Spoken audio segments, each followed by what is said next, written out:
Barra Matutina. Diálogo con justicia innovativa. Poder Judicial del Estado de Jalisco.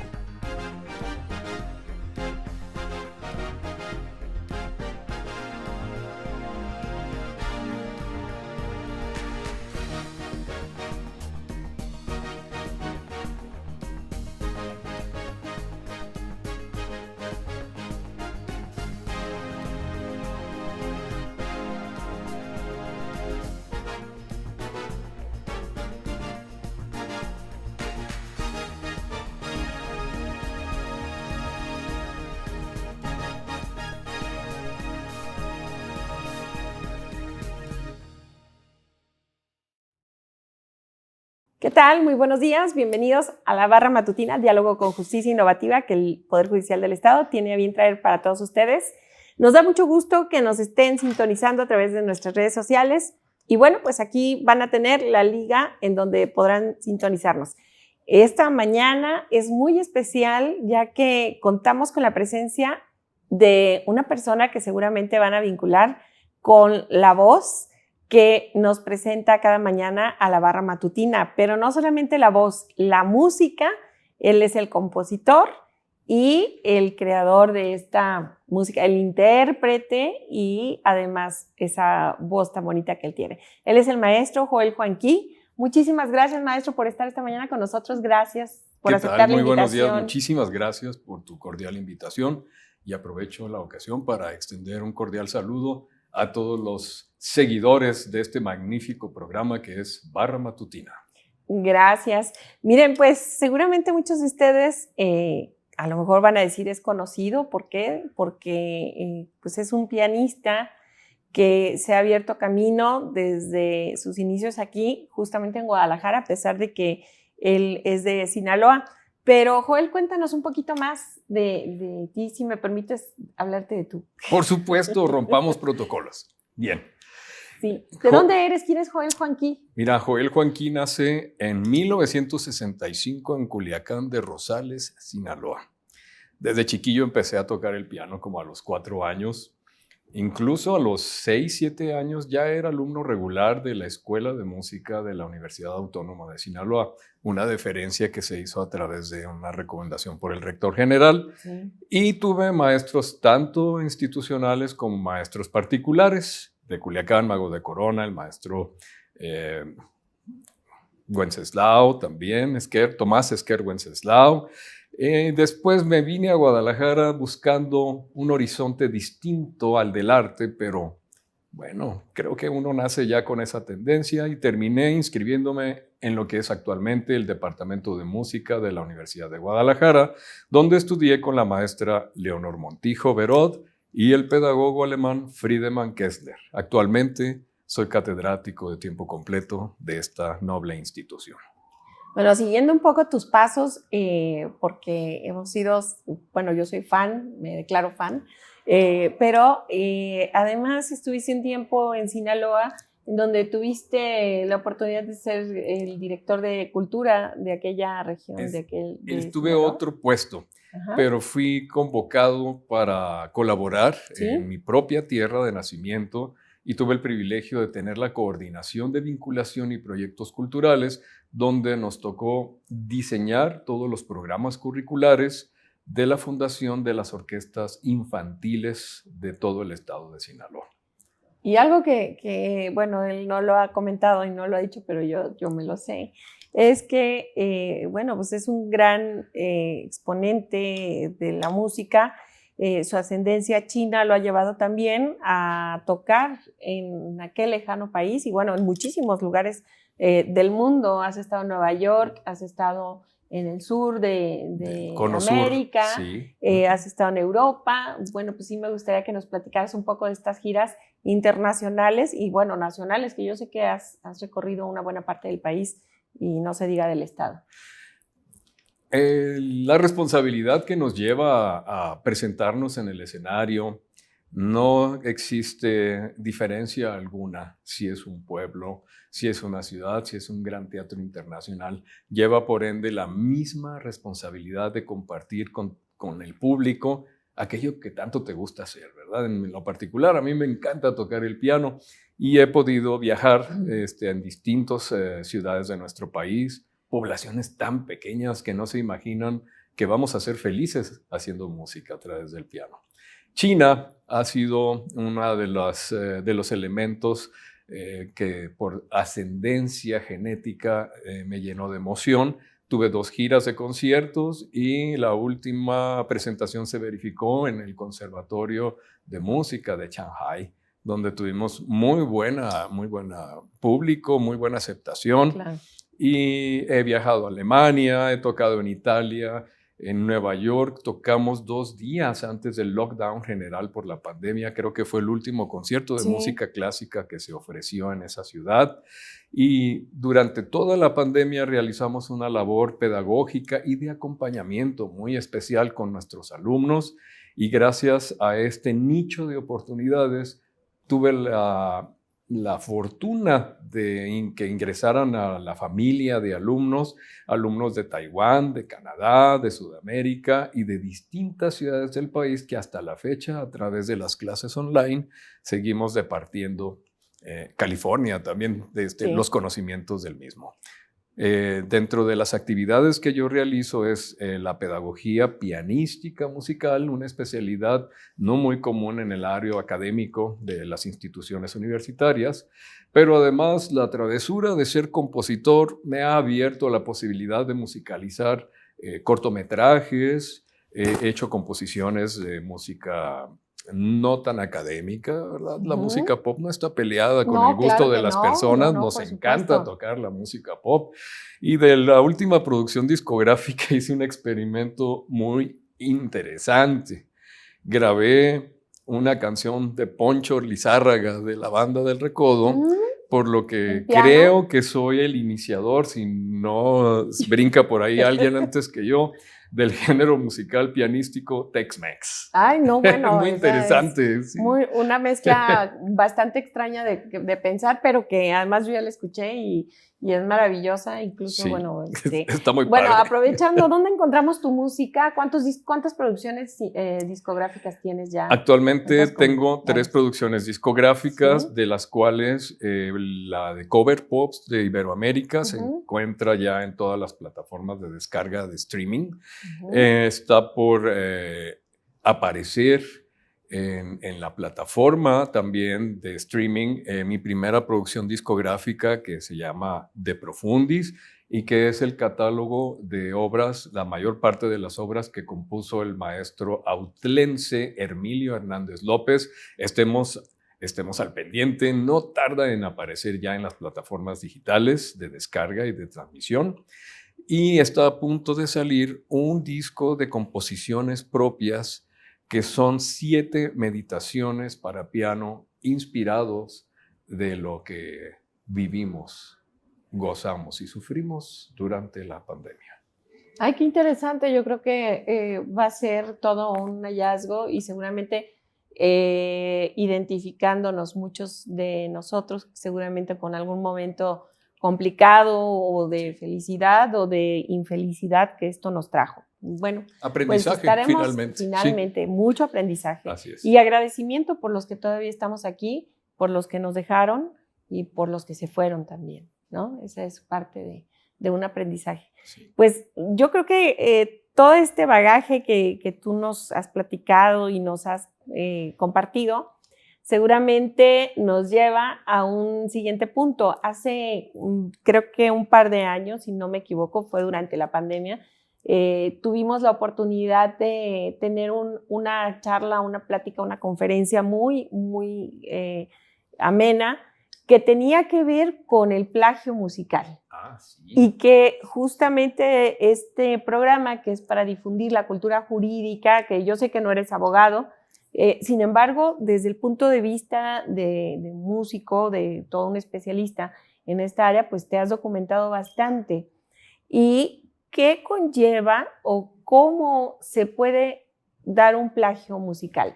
Porque yo recuerdo también que hay canciones específicas, clásicas, que puedes escuchar en la actualidad. Sí, claro. Y dices, ay Dios, ¿dónde he escuchado esto? Ya lo había escuchado antes, pero no es que sea así, no fue completa, pero son algunas cuantas, ¿cómo le llaman? Notas musicales. Líneas melódicas. Así es. Y que puede o se vale en este caso. ¿En qué momento podemos hacer uso de todos estos argumentos, de estas notas musicales para ponerlas en nuestra música?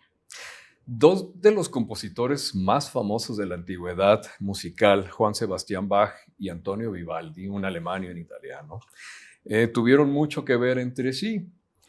Bach tomó prestado, por así decir, líneas melódicas, no solamente de Vivaldi, ya existían, pero antes un plagio era un honor para el otro compositor, realmente, que se le tomara en cuenta. No existían las regulaciones, se vivía del mecenazgo y del hueso, del sagrado hueso, ¿verdad? Del sagrado fémur, como decimos en el argot musical. Claro.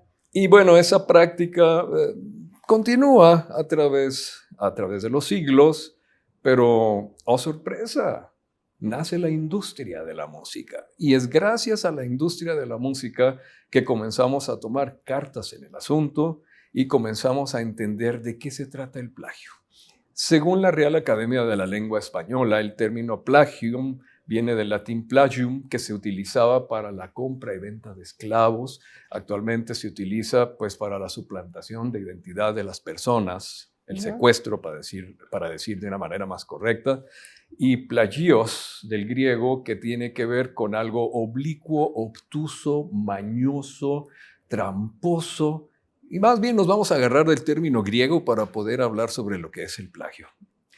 Ahorita que está de moda. Está de moda porque además hablar de plagio antes del estallido de las tecnologías, como son las plataformas digitales, nos dábamos cuenta que existía el plagio a través de los LPs, de los cassettes, de todos los medios de reproducción musical analógicos. Pero ya hoy en día se ha salido de control porque la información, esa inmediatez de llegar a la información está en la mano de un celular. Claro, ¿no? Pues. Existen varias formas de generar el plagio, básicamente dos. Una que es de manera consciente y otra que es inconsciente. Tú comentaste al principio he escuchado algo, me parece conocido, y muchos compositores, puedo yo mismo incurrir en ello, viene a la memoria ese poder de evocación que a veces confundimos con la inspiración de la musa que existe en otro plano, y resulta que ya lo hemos escuchado en una sinfonía, en un cuarteto, en un bolero, en cualquier otra forma musical. Y nos tomamos la libertad de comenzar a crear nuestras obras reproduciendo fragmentos de esa evocación. ¿Por qué se generan los problemas? ¿Por qué se generan los reconocimientos? Existe en el marco jurídico de la protección intelectual de la obra algo que se llama el derecho moral. El derecho moral es aquel que ata íntimamente al compositor con la obra creada, y eso es indeleble. Solamente la muerte podría generar una escisión en esa relación, pero para eso el compositor tiene que tener todas las cartas legales de protección abiertas. Debe de tener herederos de su patrimonio creativo, ¿no? Intelectual. Lo que pasa ahora con muchos compositores que se han ido... Caso Juan Gabriel, por ejemplo. Sí, los familiares se encargan de recolectar cuantiosas sumas de regalías, ¿no? Entonces, para ello, espero que este programa lo puedan ver varios colegas y se enteren de los procesos que tenemos que hacer para protegernos. Por supuesto. Sobre lo que es el plagio. Y tú ya has llevado esa ruta, si no me equivoco. Naturalmente, me encuentro protegido por la Sociedad de Autores y Compositores de México, la SACM, que es el único organismo formal que está reconocido a nivel internacional para poder recabar los derechos de autor y proteger a sus miembros, a sus socios activos. ¿En dónde se encuentra? Se encuentra en Coyoacán, en la Ciudad de México. Muy bien. ¿Tuviste que trasladarte hacia allá? ¿El trámite es directo o lo pueden hacer de manera Esto fue una electrónica. situación muy interesante. Sí. Fue a través de mi representante, Nelly Ah, Rosales, de sí. Conexión. Ujú. Ella me llevó personalmente a conocer las instalaciones y a Qué bien. conocer a las autoridades, y aprovechamos el viaje para darme de alta. Bien. Pero a través de las plataformas digitales ya es posible incluso darse de alta. Es sacm.org.mx y ustedes pueden darse de alta, mandan su fotografía, hay requerimientos, requisitos, y no es necesario moverse de su hogar. ¿Y hay un costo? Sí, hay un costo de afiliación Bien. anual, Ajá. obviamente, Sí. pero es impresionante lo que hace la Sociedad de Autores y Compositores de México.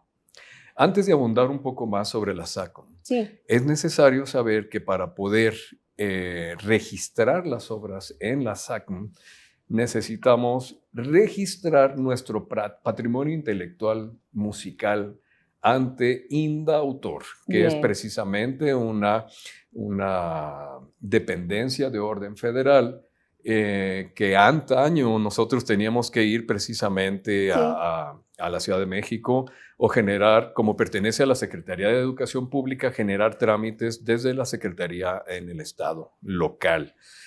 Antes era mucho más rápido porque agarrabas tu transporte, llegabas temprano a la Ciudad de México, ibas a la Ventanilla Express, demostrabas que eras foráneo y a la 1:30 de la tarde ya tenías tu registro. Entonces, ya todo se hace en línea, no es necesario. Indautor, Inderalin se llama el sitio, y uno a través de un proceso bancario, porque hay que ir a la ventanilla del banco a pagar una cantidad determinada por obra, y Indautor te manda una clave para que vayas. Ajá. Cuando el banco captura esa clave, automáticamente se refleja en Indautor en derechos de autor, y posteriormente te emite por PDF tu certificado de autenticidad de la obra. Ya no necesitas más que hacer una cola en el banco para ir a hacer eso. Sí. Esperemos que ya todo se pueda hacer en línea, pero Muy es parte bien. de un procedimiento y un Claro. proceso.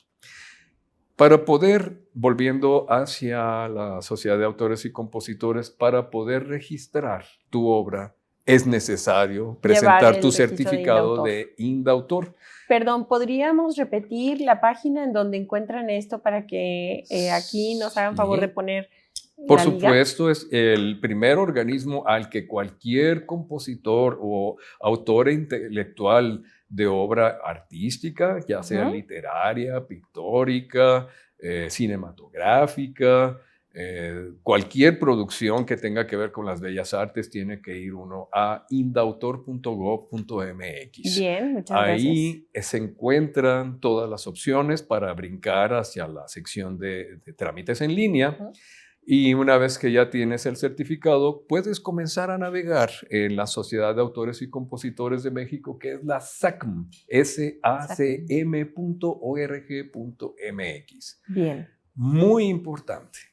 No, pues aquí lo van a encontrar, y para quienes estén interesados en registrar este tipo de obra intelectual, pues adelante. Creo que es una gran ayuda y un gran empujón el que nos estás dando, y sobre todo abrir los ojos a las personas que tienen este tipo de trabajo y que no saben qué hacer, lo van guardando, y cuando menos acuerdan llega un vivo, se apropia, y bueno, Así pues es. Aquí bien que sabemos de esas cosas. Existe el otro caso, los herederos del compositor que no se registró su obra, que no se dio de alta en la Sociedad de Autores y Compositores. Es muy sencillo, vía orden notarial se genera la posesión hereditaria de las composiciones, y los familiares, la viuda, los hijos, los primos a quien le toque ese beneficio, tendrán la oportunidad de presentarse tanto en Indautor como en la Sociedad de Autores y Compositores, y si la obra es realmente redituable, pues comenzar a percibir regalías. Claro. Un dato importante: todos los aspirantes a poder ser beneficiados con regalías tienen que tener todos sus papeleos en orden ante Hacienda. Tienen que estar activos y tienen que dar de alta ciertos parámetros para poder registrarse como productor musical y poder cobrar un chequecito cada 3 meses. Es Mira, cuando qué se bien. refleja, así es. Excelente. Entonces, bueno, pues ya nos estás diciendo todo un camino y una ruta que Sí. seguramente va a ser bastante útil. Joel, en algún momento, esta parte que tú hablabas, el derecho moral, Sí. ¿en qué consiste? Porque decías que era el generar una parte muy íntima con el Sí, autor.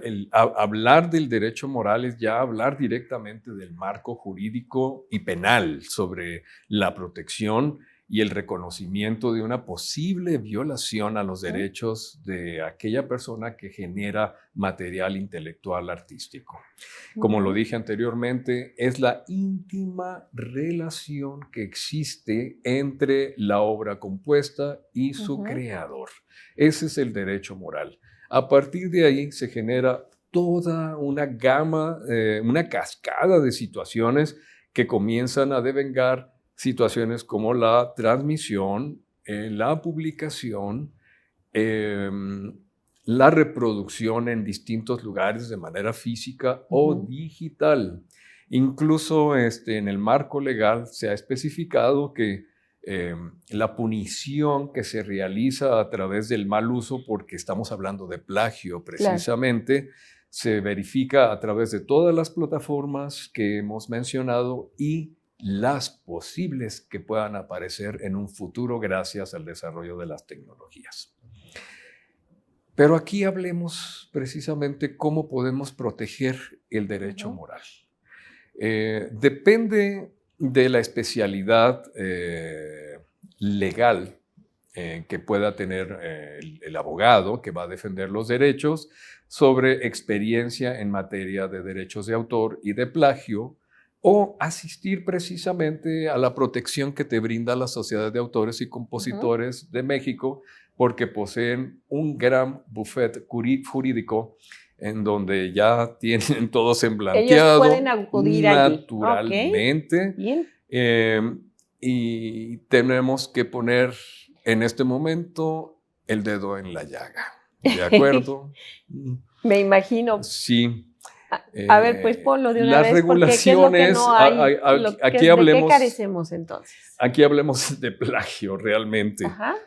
¿Cómo puedes comprobar tú que tu obra ha sido plagiada? Bien, si uno comienza a navegar en la red, por ahí encontrará que existen situaciones de grandes figuras públicas, especialmente del mundo del espectáculo pop, que ya han sido demandados y ya por millones de dólares tienen que pagar las regalías y bueno, porque pierden el juicio. Claro. Depende de la sagacidad de quien defiende al autor intelectual.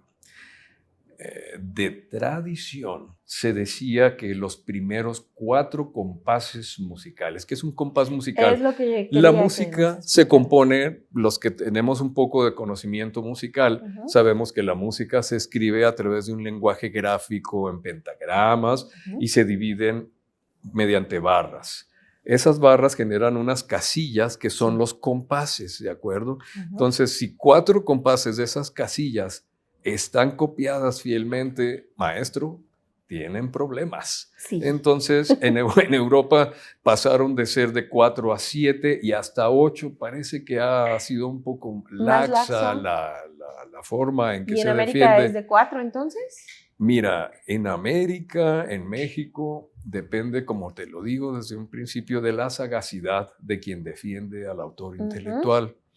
Entonces, aquí vamos a caer en ese plano. Pero entonces, si llegamos a 4, malo. Aquí, ya hay malo. Pronto. Como ejemplos, ha habido plagios descarados de la música clásica, como esta famosa canción All By Myself de Eric Carmen, que se adjudicó el segundo movimiento del concierto número 2 de Rachmaninoff. Lamentablemente no tengo el LP en mis manos, pero no recuerdo si decía inspirado en el tema. Si alguien comete una omisión de esa naturaleza, es plagio. ¿Qué otra cosa puede ser un plagio? Si tú suplantas la identidad del creador de la obra intelectual, es un plagio.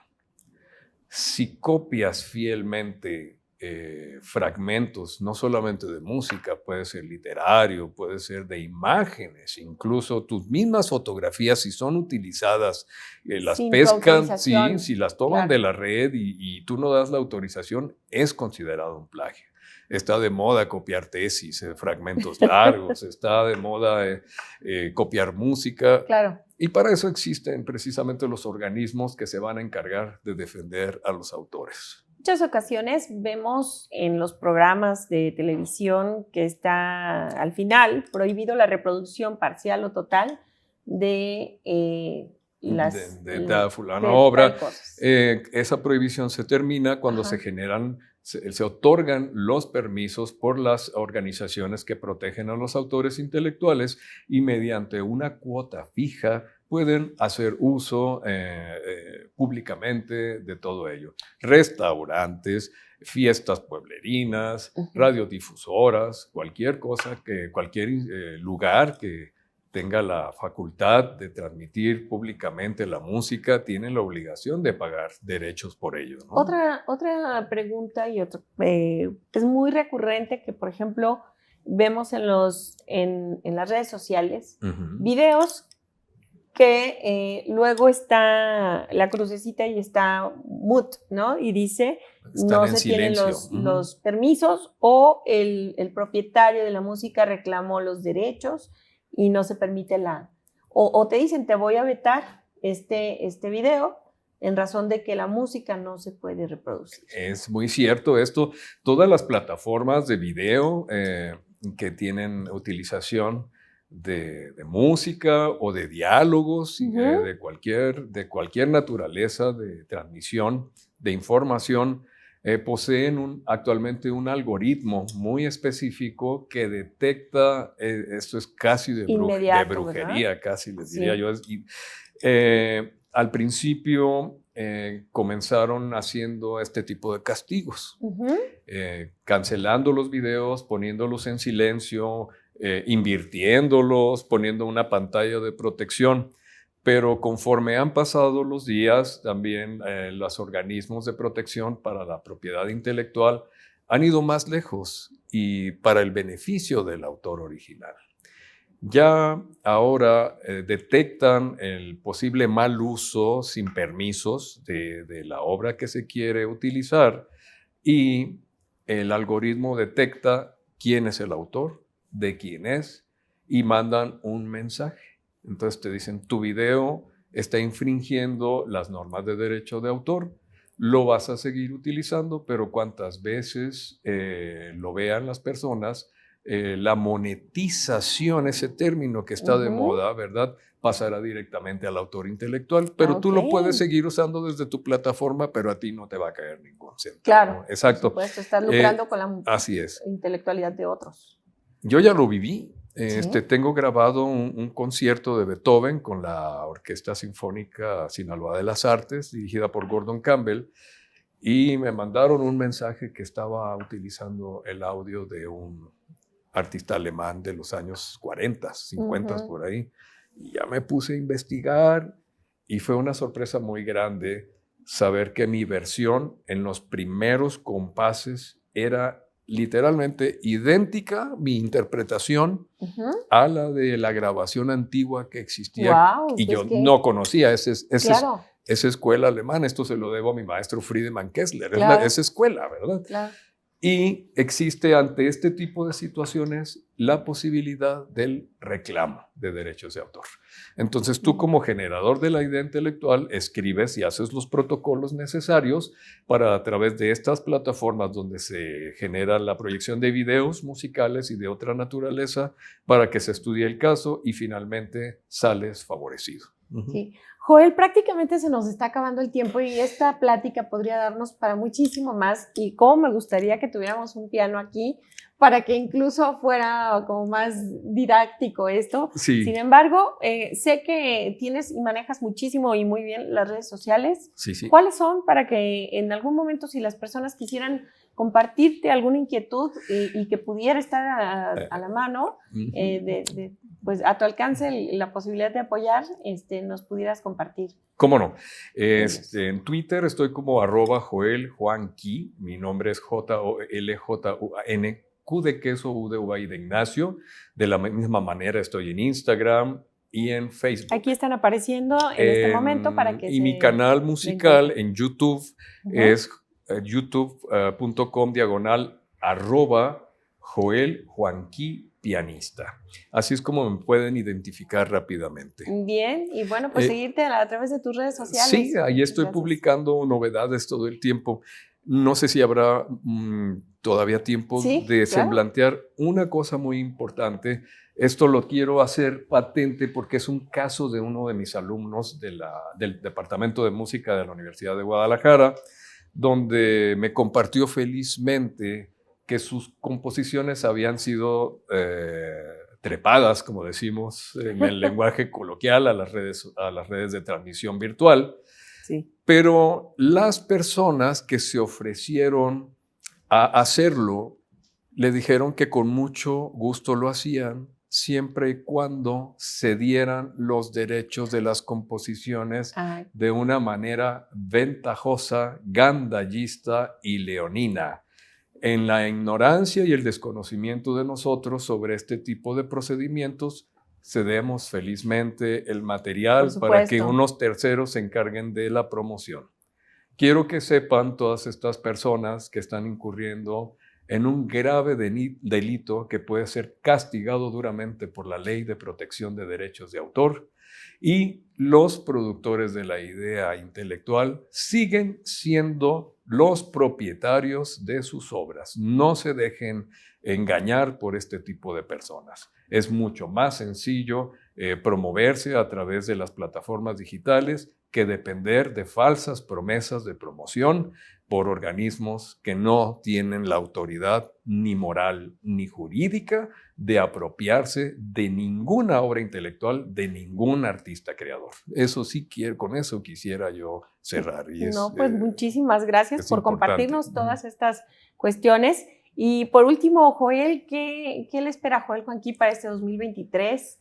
¿Cuáles son tus proyectos musicales? 2023 está a punto de fraguarse la posibilidad de ejecutar el doble concierto de Mozart para 2 pianos y orquestas con la concertista Michiyo Morikawa, japonesa, que será aquí en Guadalajara. Daremos más datos posteriormente. Está a punto de salir el disco de la pandemia, de mis composiciones propias. Bueno, y quiero presumir, perdón que te interrumpa. No me interrumpes. Que está creo que a la venta el ingreso para que se vea en el Conjunto Santander. Ya expiró. Ya fue un año durante la pandemia. La verdad es que fue maravilloso. Sí, un concierto increíble. Es de los conciertos que he dado en el extranjero, es promover precisamente la obra de música contemporánea de autores mexicanos, específicamente de Jalisco, y ese concierto, después de más de 15 años de tocarlo, finalmente se verificó una producción muy interesante que espero la vuelvan a publicar. Sí, podemos promover porque la realmente publicación. Fue algo maravilloso, las tomas que hacen a las manos, a las cuerdas, hay como tomas aéreas, no sé si son con dron o qué, pero la verdad el equipo de producción increíbles. del Conjunto Santander de las Artes Escénicas es formidable. Les envío un saludo y un agradecimiento especial a todos. Y el sonido, bueno, y también sé que en YouTube podemos localizar los videos de la música de Joel Juanqui. Así es. Muchísimas gracias por estar esta mañana con nosotros. Me hubiera gustado tocar el tema de tu ascendencia china, eres vocal de cultura también de la Confederación de Asociaciones Chinas y bueno, un montón de cosas que son padrísimas. Muchas gracias por venir esta mañana con nosotros, compartir. Y también avisarles que estará con nosotros Alexander Viveros, que es un chico fenomenal, tu alumno. Mi discípulo. Y yo creo que es un niño maravilloso que estará aquí acompañándonos por motivo del Día del Niño. Felicidades. Enhorabuena para todos y agradezco mucho tu gentil invitación, Janet, y externo mis saludos cordiales para todo tu público. Muchísimas gracias, que tengan una linda mañana y nos vemos en la siguiente cápsula. Hasta pronto.